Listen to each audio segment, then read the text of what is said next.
നമസ്കാരം. ഞാൻ രവിവർമ്മ തമ്പുരാൻ. ഏതാനും വർഷം മുമ്പ് എഴുതിയ ന്യാസം എന്ന കഥയാണ് ഞാൻ വായിക്കുന്നത്. ന്യാസം. മുണ്ടനം ചെയ്ത ആ പുരുഷ ശിരസ് കണ്ട മാത്രയിൽ തന്നെ അരുന്ധതി ഒരു ജന്മജന്മാന്തര ബന്ധത്തെക്കുറിച്ച് ഉള്ളിൽ സംശയാലുവായി. എണ്ണമയം പുരണ്ട് മിനുങ്ങിയിരുന്ന ആ അരോമ ദൃഢശിരസ് അവരുടെ 60 വയസ്സിനിടയിലെ മുഴുവൻ ഓർമ്മകളും ഒരു ക്ഷുരകൻ തൻ്റെ മുന്നിൽ പ്രതിഷ്ഠിച്ചിരിക്കുന്ന ഉത്തമാംഗത്തിലെ രോമ സമൂഹത്തെ എന്ന പോലെ മനസ്സിലേക്ക് വടിച്ചു കൂട്ടിക്കൊണ്ടുവന്നു. ഇഷ്ടമുള്ളതും ഇല്ലാത്തതുമൊക്കെയായ ആ ഓർമ്മകളുടെ കൂട്ടയാക്രമണത്തിൽ ഉച്ചസൂര്യൻ്റെ തീക്ഷ്ണതയെ പ്രതിരോധിക്കാൻ പാടുപെടുന്ന ഹിമഖഡ്ഗം പോലെ പരിക്ഷീണയായി. ഇരുവശങ്ങളിലും വെള്ളവസ്ത്രങ്ങൾ അണിഞ്ഞും കൈകൂപ്പി മിഴിപൂട്ടിയും ഓം പൂർണ്ണമത പൂർണ്ണമിത പൂർണ്ണാൽ പൂർണ്ണമുദച്യതേ എന്ന മംഗളശ്ലോകം ഏറ്റുച്ചരിച്ചും വരിയിട്ടു നിന്ന 14 പേരിൽ ഒരാളൊഴികെ എല്ലാവരും തുടക്കത്തിലും അയാൾ തന്നെ ഏതാനും മിനിറ്റുകൾക്ക് ശേഷവും മൂടൽമഞ്ഞ് പോലെ ആകാര വിവശരായി തീർന്നപ്പോൾ വേദിയിൽ ധ്യാനാവസ്ഥയിലായിരുന്ന ഗുരുജിയുടെ നെഞ്ചകത്തിലൊരു മിന്നൽ പിടഞ്ഞു.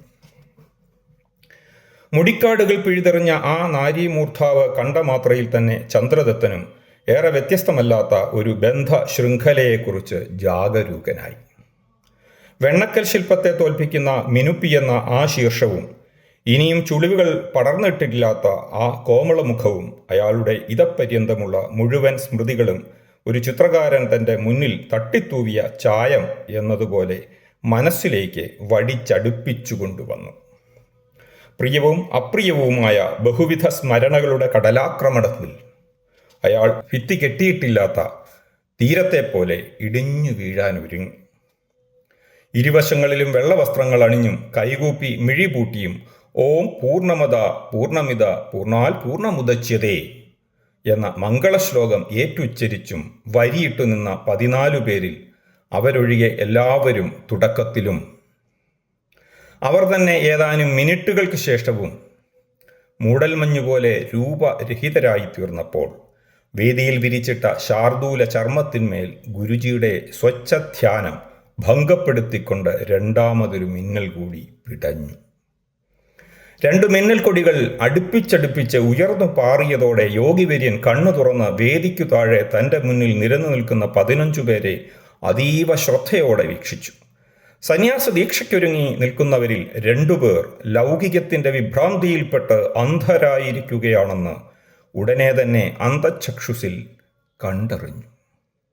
ഉള്ളിലൊരു പർണശാലയ്ക്ക് തീ പിടിക്കുന്നതായി തോന്നിയതുകൊണ്ട് ഗുരുജി വജ്രാസനത്തിൽ നിന്ന് സാവധാനം എഴുന്നേറ്റ് എല്ലാവരോടുമായി പറഞ്ഞു, ഇന്നത്തെ ചടങ്ങുകൾ ഇവിടെ നിർത്തിവെക്കുന്നു.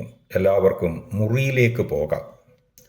ഉരുകിത്തീരുന്ന കർപ്പൂരത്തിൻ്റെയും ചാരമായി കൊണ്ടിരിക്കുന്ന ചന്ദനത്തിരിയുടെയും എള്ളെണ്ണയിൽ നൊന്തു കത്തുന്ന വിളക്കുതിരിയുടെയും ഗന്ധങ്ങൾ അർത്ഥോക്തിയിൽ ഘനീഭവിക്കവേ 15 പേരും ഗുരുജിയെ താണുവണങ്ങി തിരിഞ്ഞു നടന്നു.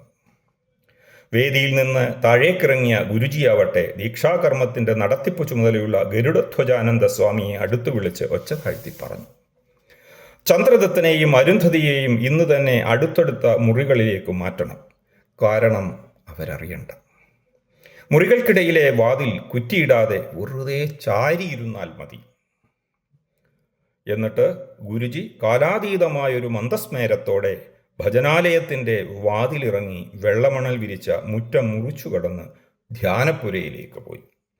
ആത്മജ്ഞാനത്തിൻ്റെ സൗരഭ്യം നിറഞ്ഞൊരു മന്ദമാരുതൻ അദ്ദേഹം നടന്ന വഴിയിലൂടെ വീശി. ദേഹത്തെ പൊതിഞ്ഞിരുന്ന കാഷായം കാറ്റിനുമേൽ താളം പിടിച്ചു.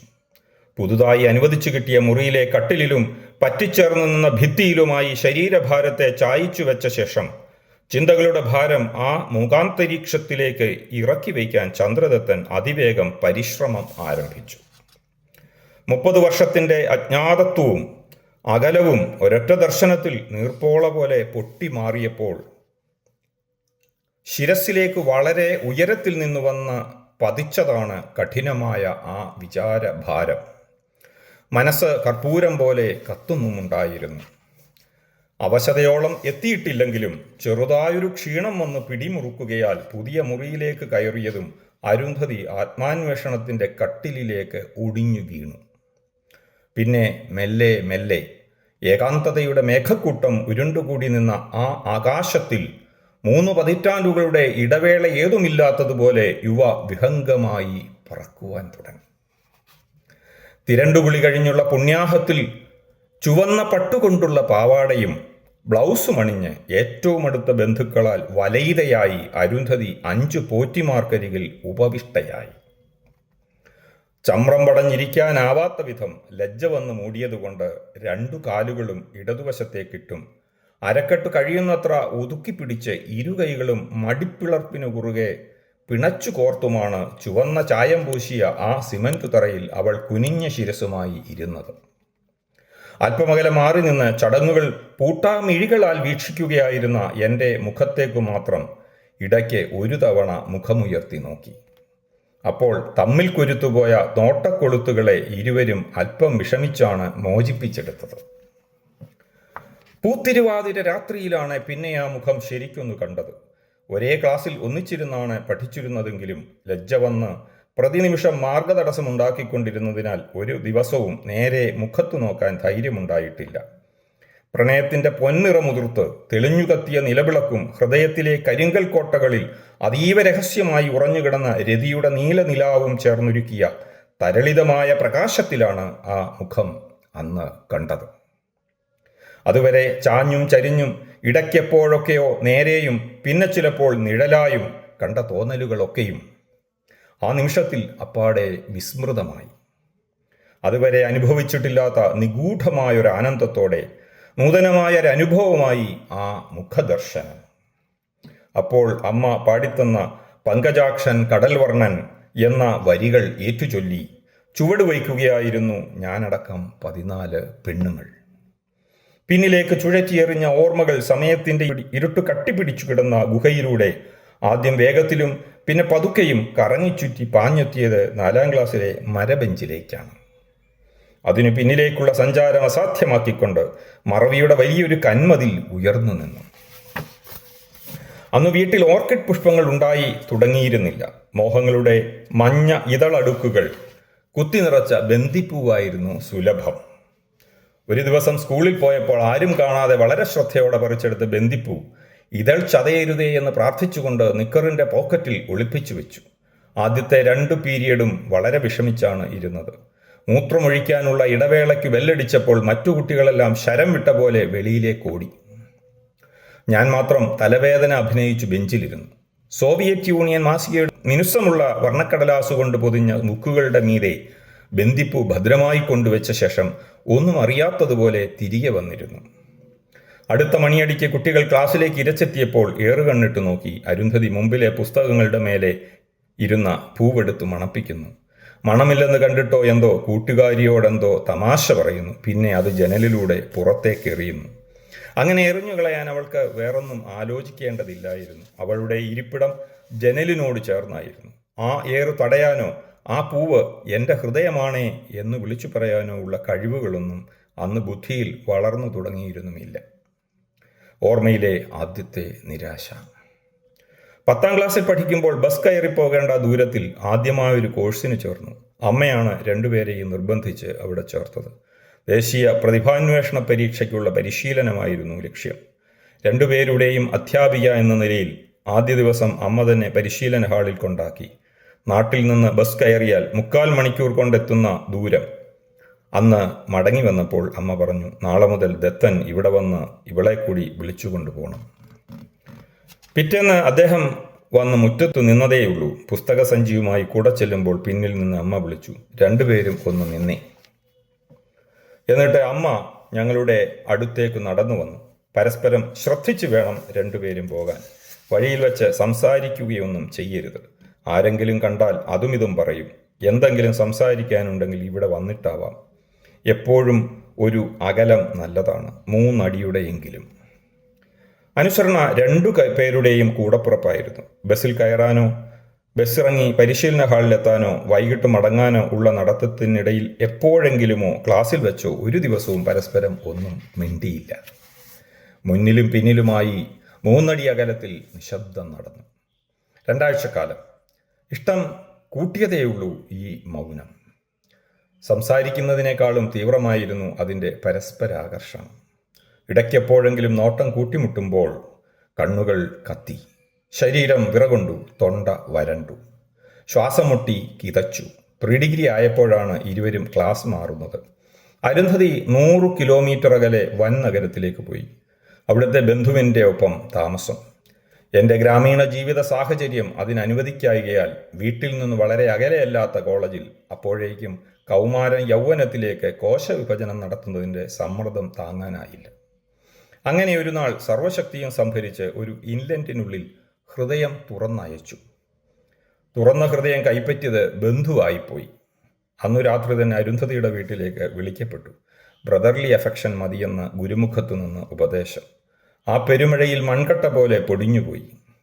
പിന്നെ ഒരു 5 വർഷം രണ്ടുപേരും കണ്ടില്ല, അല്ലെങ്കിൽ പരസ്പരം കാണാൻ ദ്വയം ഭയന്നു. മുഖം പൊട്ടിത്തെറിച്ചു പോയേക്കുമെന്ന് ശങ്കിച്ചിട്ടോ അവഗണന നേരിടേണ്ടി വരുമെന്ന് ആകുലപ്പെട്ടിട്ടോ. അതിനുശേഷം ഒരു സന്ധ്യയ്ക്ക് ഈ ആശ്രമത്തിൽ MS സുബ്ബലക്ഷ്മിയുടെ സംഗീത കച്ചേരിക്ക് അവിചാരിതമായി കണ്ടുമുട്ടിയപ്പോൾ വർഷങ്ങളുടെ അസാമീപ്യം മറന്ന് ഒരിക്കൽ കൂടി കണ്ണുകൾ രാഗവിസ്താരം. പക്ഷേ തനിയാവർത്തനത്തിലേക്ക് കടക്കാനായില്ല. ഒപ്പം അച്ഛനും അമ്മയും എല്ലാം ഉണ്ടായിരുന്നല്ലോ. മറ്റുള്ളവർക്ക് വെളിപ്പെടാതിരിക്കാനാവാം അദ്ദേഹം ഒരു തൂണിൻ്റെ മറവ് പറ്റി പ്രകാശത്തിൽ നിന്നൊളിച്ചു. എങ്കിലും അന്നത്തെ രാഗവിസ്താരം പുതുധൈര്യമേകി. പ്രായത്തിൻ്റെ ബലത്തിൽ അദ്ദേഹത്തിൻ്റെതായി ഒരു കത്ത്, അതിന് കൃത്യമായ മറുപടി, പിന്നെ മുടങ്ങാതെ തപാൽ ബന്ധനം. അങ്ങനെ ഇരിക്കെ ഒരു നാൾ സന്ധ്യയുടെ തിരുനെറ്റിയിൽ നിന്ന് ചെമ്പൊട്ടടർന്നു വീണതിന് പിന്നാലെ 5 ഏക്കർ കപ്പത്തോട്ടത്തിലെ തെങ്ങിൻ ചുവട്ടിൽ അവിചാരിതമായൊരു ദീർഘഭാഷണം.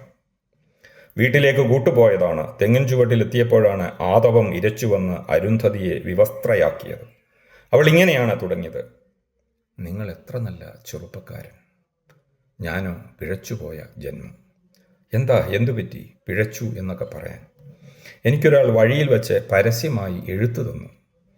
അതിന് ഒരാൾ ഒരു കടലാസ് തുണ്ട് തന്നാലുടൻ പെണ്ണുങ്ങൾ പിഴയ്ക്കുമോ? പിന്നല്ലാതെ മോശമായി ജീവിക്കുന്നവർക്കല്ലേ ആരെങ്കിലും എഴുത്തൊക്കെ കൊടുക്കൂ. മണ്ടത്തരം. മറ്റൊരാൾ ചെയ്ത തെറ്റിന് അതൊരു തെറ്റാണെങ്കിൽ വെറുതെ എന്തിന് ദുഃഖിക്കണം? പക്ഷേ ആളുകൾ അങ്ങനല്ലല്ലോ വിചാരിക്കുക. ആരെന്ത് വിചാരിച്ചാലെന്താ, അയാൾ വീട്ടിലും വന്നു. എന്നിട്ട് ദുഷ്ടൻ ദുബായിൽ പോയിരിക്കുകയാണ്. നാട്ടിൽ തിരികെ വന്നാൽ എത്ര കഷ്ടപ്പെട്ടാലും എന്നെ കല്യാണം കഴിക്കുമെന്നാണ് പറയുന്നത്. സമ്മതിച്ചില്ലെങ്കിൽ തട്ടിക്കൊണ്ടുപോകും പോലും. ഇത്രയും പറഞ്ഞ് അവളങ്ങ് പൊട്ടിക്കരഞ്ഞു. ഞാൻ വല്ലാത്ത ധർമ്മ സങ്കടത്തിലായി. കണ്ണീര് തുടയ്ക്കാനോ തോളിത്തട്ടി ആശ്വസിപ്പിക്കാനോ ഒക്കെ തോന്നിയെങ്കിലും ഒന്നും ചെയ്തില്ല. അഥവാ അതിനുള്ള ധൈര്യമുണ്ടായില്ല. രണ്ടുപേർക്കുമിടയിലെ ദൂരം നിലനിർത്തേണ്ടതുണ്ടായിരുന്നല്ലോ. ഹൃദയങ്ങൾ അനാവൃതമായി പോകാതെ സൂക്ഷിച്ചു. പറഞ്ഞതൊക്കെ മറ്റുള്ളവരുടെ കാര്യങ്ങൾ, മലർക്കെ തുറന്നതുകൊണ്ട് തിരസ്കരിക്കപ്പെട്ടാലോ എന്ന വേവലാതി. കത്തെഴുതിയും വല്ലപ്പോഴുമൊക്കെ കണ്ടും 5 വർഷം കൂടി. എനിക്കറിയാം എന്നെ ഇഷ്ടമാണെന്ന്. പക്ഷേ ഞാനെങ്ങനെ വിശ്വസിക്കും ഇങ്ങോട്ട് പറയാതെ? ഇനി അന്ന് അമ്മ ആവശ്യപ്പെട്ടതുപോലെ സഹോദരഭാവത്തിലാണെങ്കിലോ ചോദിച്ച് നാണം കെടാൻ വയ്യ. എനിക്ക് ആഗ്രഹമുണ്ട് കൈവെള്ളയിലെങ്കിലും ഒന്ന് ചുംബിക്കാൻ. എൻ്റെ നെഞ്ച് തുടിക്കുന്നുണ്ട് ഒന്ന് വാരിപ്പുടരാൻ. ഏറെ നേരം ചേർത്ത് നിർത്തി കൈകൊണ്ട് പൊതിഞ്ഞു പിടിക്കാൻ. പക്ഷേ ഞാനൊരു ആഭാസനാണെന്ന് ധരിച്ചാലോ? വേണ്ട. ഒരു നിമിഷം ഒരാലിംഗനത്തിൽ ചെന്നു വീഴാൻ, നെഞ്ചിലൊന്നു മുഖമുട്ടിക്കാൻ, മുടികളിലൂടെ വിരലോടിക്കാൻ, കവിളിലെ മാർദ്ദവത്തിലൂടെയും മീശരോമങ്ങളുടെ പരുപരിപ്പിലൂടെയും നാസിക നടത്താൻ. പക്ഷേ ഞാനൊരു കുലടയെന്ന് നനച്ചാലോ? ഞാൻ മാർക്ക് കൂടുതൽ വാങ്ങിയപ്പോഴെങ്ങാനും വിഷമം തോന്നിയിട്ടുണ്ടാവുമോ?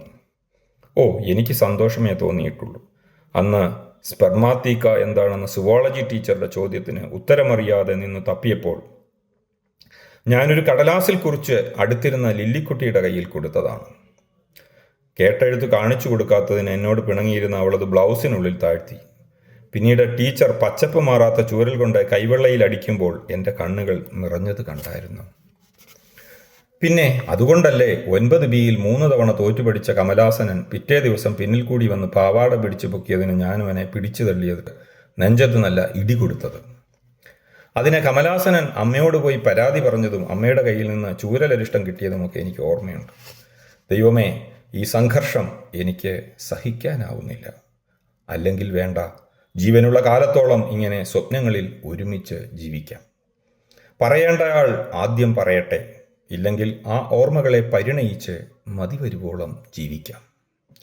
നമ്മുടെ സങ്കല്പം പോലെയല്ലല്ലോ ജീവിതം എന്ന് ആർക്കും ആശ്വസിപ്പിക്കാൻ അവസരം കിട്ടിയില്ല. കാരണം ആരോടും ഒന്നും പറഞ്ഞിരുന്നില്ല.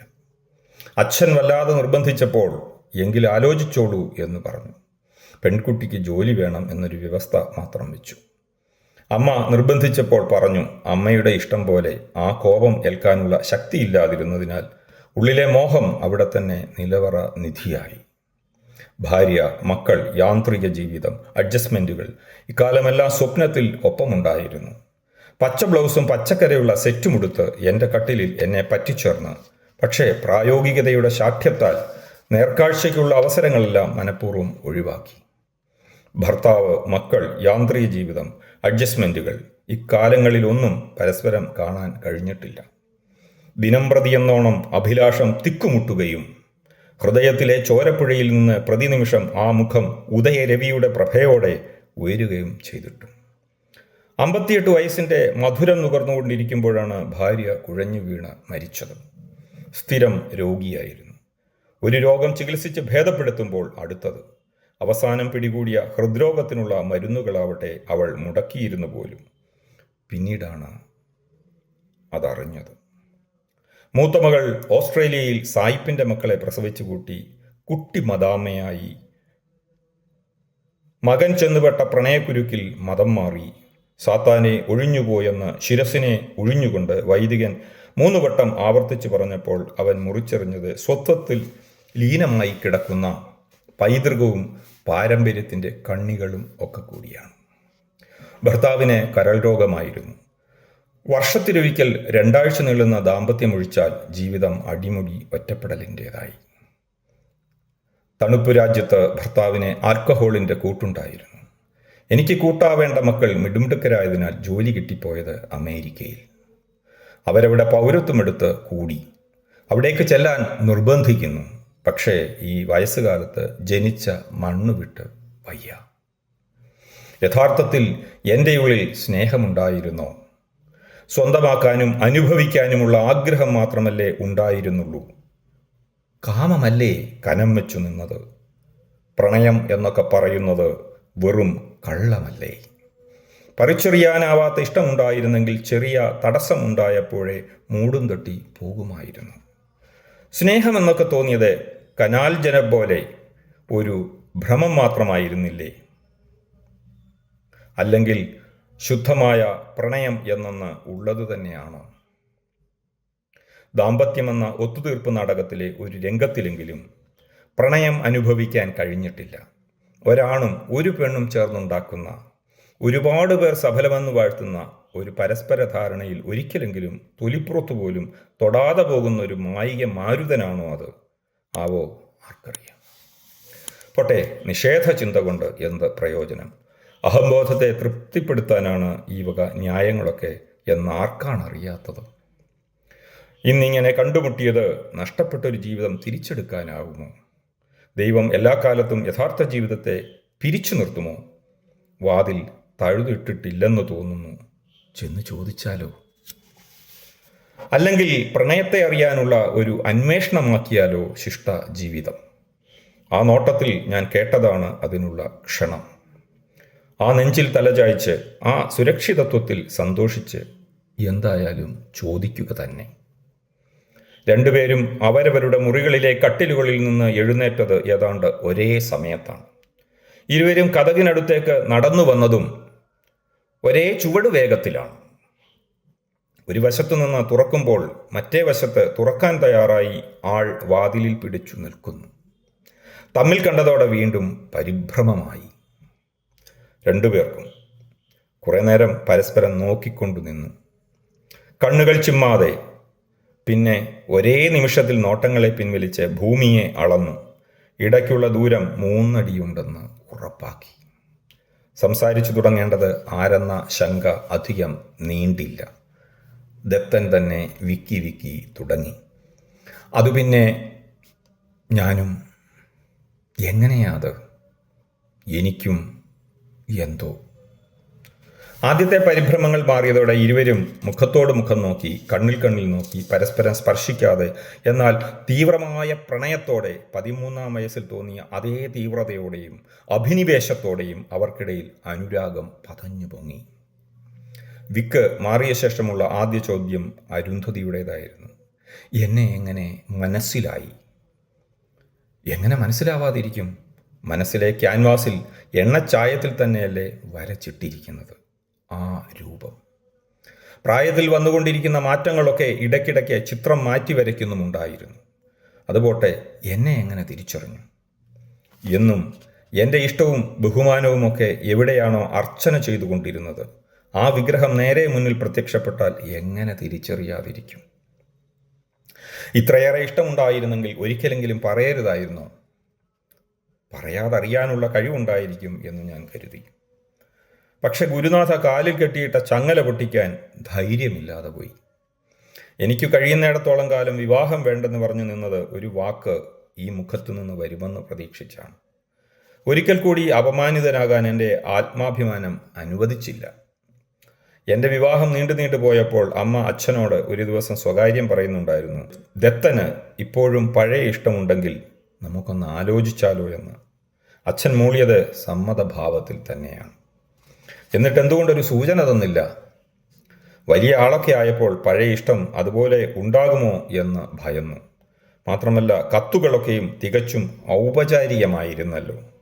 ഒരിക്കൽ വിദൂരമായിട്ടാണെങ്കിലും ചില സൂചനകൾ ഞാൻ കുറിച്ചു വിട്ടപ്പോഴാകട്ടെ അത് പരാമർശിക്കാതെയാണ് മറുപടി എഴുതിയത്. പോട്ടെ, ഇനി ഇപ്പോൾ ആരുടെയും അനുവാദം ചോദിക്കണ്ടല്ലോ.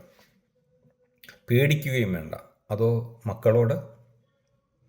എന്തു മക്കൾ? അവരൊക്കെ വലിയൊരു ബാധ്യത ഒഴിയുന്നതിൻ്റെ സന്തോഷത്തിലാവും. നമ്മളെപ്പറ്റി ഉത്കണ്ഠയുള്ള വേറെ ആരും ഈ ഭൂമുഖത്തുണ്ടാവില്ല. അതെ, നമുക്ക് പരസ്പരം ഊന്നുവടികളായാലോ? രണ്ടുപേർക്കും ഒരേപോലെ തോന്നി, ജീവിതത്തിലെ ശൂന്യതയില്ലാതാക്കാൻ പരസ്പരം സാന്ത്വനമായാലോ എന്ന്. അവർ ഒരേ സമയത്ത് വിചാരിക്കുന്നു, ഇരുകൈകളും ഇരുതോളുകളിലായി എടുത്തു വെച്ചാലോ എന്ന്. പക്ഷേ 3 അടി അകലത്തിൽ ഉറപ്പിച്ചു നിർത്തിയ നിലകളിൽ നിന്ന് ഇരുവരും ചലിച്ചില്ല. ആരെയും ഭയക്കാനില്ലാതെ, ഒന്നും ഒളിക്കാനില്ലാതെ ഇരുവരും പ്രണയത്തിൻ്റെ എല്ലാ സൗരഭ്യത്തോടെയും പ്രായം അടിച്ചേൽപ്പിച്ച എല്ലാ പക്വതയോടെയും സംസാരിച്ചു കൊണ്ടുനിന്നു. എത്ര നേരം ആ നിൽപ്പ് നിന്നിട്ടുണ്ടാവുമെന്ന് രണ്ടുപേർക്കും മനസ്സിലായില്ല. വാദത്തിൻ്റെ അസ്കിത അയാളെയും കഫത്തിൻ്റെ അസ്കിത അവരെയും സ്ഥിരമായി അലട്ടാറുള്ളതാണെങ്കിലും ഇന്ന് അവയൊന്നും തീരെ ശല്യപ്പെടുത്തിയില്ല. 2-2.5 മണിക്കൂറെങ്കിലും അങ്ങനെ സംസാരിച്ചു നിന്നിട്ടുണ്ടാവും. അവസാനം അയാൾ പറഞ്ഞു, ഏത് കടുത്ത ദുഃഖത്തിനിടയിലും ആശ്വസിക്കാനുണ്ടായിരുന്നത് നമ്മുടെ വിശുദ്ധമായ പ്രണയത്തിൻ്റെ ഓർമ്മകളാണ്. ഒന്നിച്ചു ജീവിക്കാൻ തുടങ്ങുന്നതോടെ ആ ഓർമ്മകളും കൂടിയാണ് ഇല്ലാതാവുക. എൻ്റെ ഭയവും അതുതന്നെ. നമുക്കൊരു കാര്യം ചെയ്താലോ? ഗുരുജിയുടെ ഉപദേശം ചോദിക്കാം. പകലിൻ്റെ ആലോചനാഭാരവും സന്ധ്യയുടെ ആശയക്കുഴപ്പവും കനം വേയിപ്പിച്ച ഉടലുകളും പേറി ഇരുവരും നിലാവ് വീണ് കിടന്ന ആശ്രമമുറ്റത്തെ പഞ്ചാര മണലിനെ മർദ്ദിച്ചു മുന്നേറി. ഗുരുവിൻ്റെ ധ്യാനപ്പുരയിൽ ദീപം അണഞ്ഞിരുന്നില്ല. ഏറെ നേരമായി കാത്തിരിക്കുന്നതുപോലെ ആചാര്യൻ പറഞ്ഞു, എനിക്കറിയാമായിരുന്നു ഇങ്ങനെയൊക്കെ തന്നെ സംഭവിക്കുമെന്ന്. വിസ്മയത്തിൽ മുട്ടുകുത്തിപ്പോയ ചിന്താഭാരങ്ങളോട് ഗുരു ശാന്തമായി സംവദിച്ചു. സന്യാസം ഒരിക്കലും ഒരു പലായനമല്ല. ഉള്ളിലേക്കുള്ള നിരന്തരവും നിസ്തന്ത്രവുമായ അന്വേഷണ യാത്രയാണത്. ഈ ആശ്രമവളപ്പിന് പുറത്തു പോയാലും നിങ്ങൾ ചെയ്യാൻ പോകുന്നത് വിരാമമില്ലാത്ത ആത്മാന്വേഷണം തന്നെയാവും. അതിന് പക്ഷേ നിരന്തരമായ വിളംബങ്ങൾ ഉണ്ടായിക്കൊണ്ടിരിക്കും. സ്വസ്ഥത ചിത്രപതംഗത്തെ പോലെ പിടിതരാതങ്ങനെ ചുറ്റിപ്പറന്ന് കളിപ്പിക്കും. വെറും ലൗകികത്തിനും വളരെ ഉയരത്തിലാണ് നിങ്ങൾക്കിടയിലെ പരസ്പരാകർഷണം. അതൊരു സൗഭാഗ്യമാണ്. ഒപ്പമുള്ളവരെ നിർവ്യാജമായി സ്നേഹിക്കാൻ കഴിയുന്നവർക്ക് മാത്രമേ സമസ്ത ജീവരാശിക്കും മേലേക്ക് ആ സ്നേഹത്തെ പടർത്താനും കഴിയൂ. ഇനി നിങ്ങളുടെ തീരുമാനം. സന്യാസം ആരിലും അടിച്ചേൽപ്പിക്കാൻ പാടില്ല, ലൗകികവും. പിറ്റേന്ന് കാലത്ത് 5 മണിക്ക് ആശ്രമത്തിലെ മണികൾ പതിവില്ലാതെ മുഴങ്ങി. 1000 ചന്ദനത്തിരികൾ ഒരുമിച്ച് കത്തുന്ന സുഗന്ധം അന്തരീക്ഷത്തിൽ വ്യാപിക്കവേ ദീക്ഷാസ്വീകരണത്തിൻ്റെ ശേഷഭാഗങ്ങൾ ഇന്ന് പൂർത്തിയാക്കുമെന്ന് ഗുരുജിയുടെ സ്വരത്തിൽ ഉച്ചഭാഷിണിയിലൂടെ അറിയിപ്പുയർന്നു. ഏറെ വൈകാതെ ഭജനപ്പുരയിലെ വിശാലമായ ഹാളിൽ മുണ്ടനം ചെയ്യപ്പെട്ട 15 ശിരസ്സുകൾ ആചാര്യമുഖത്തെ നമിച്ച് വിനയാന്വിതരായി. അവർക്ക് മുന്നിൽ ഇരിപ്പിടമായി വിരിച്ചിട്ടിരുന്ന വ്യാഘ്ര കവചങ്ങളിൽ സനാതനജ്ഞാനത്തിൻ്റെ ആർഷരേഖകൾ തിണർത്തുകിടന്നു. നമസ്കാരം. നന്ദി.